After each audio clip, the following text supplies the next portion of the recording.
Kasalukuyan ngang nasa California, USA si Janine Gutierrez kasama ang kapatid na si Jessica Gutierrez para sa photoshoot ng Samsung.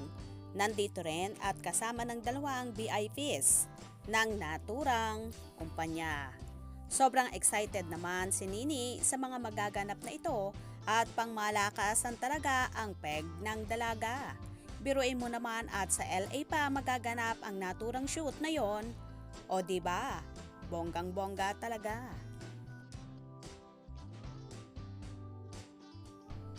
So happy naman si Janine at nagkaroon pa nga sila ng dinner na tila ba nagse-celebrate. Kitang-kita naman sa video na nakipag-cheers pa ang dalaga sa kanyang mga kasamahan. Fake cheers, go.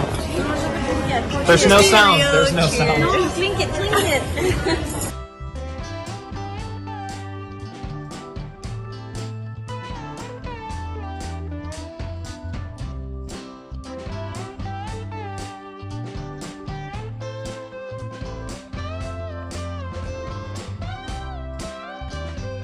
Good morning from Silicon Valley. It is Take Your Sister to Work Day.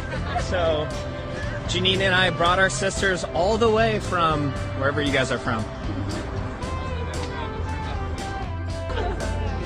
Yeah, woohoo! Yeah! You guys, your energy was horrible. Also, this is Janine's sister, by the way. She came out white, kind of like Danielle Marsh. She looks more like our dad than we do. Ayon naman sa video at mga larawang ibinahagi ni Janine na may caption na with the Samsung VIPs at Janine Gutierrez. May iba namang mga larawan at may caption na Media Team, this our opening shot for the Galaxy Unpack promo with a lot of energy. The girls. Team Philippines 0.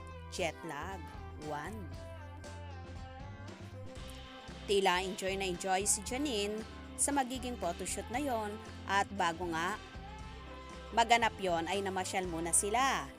Iba talaga at to the highest level na ang actress. Kaya naman tumutok at wag na wag pahuhuli sa mga maiinit na kaganapan, especially sa paunin updates. Mga ka-scoop, anong inyong magiging reaction sa video ito? Comment below.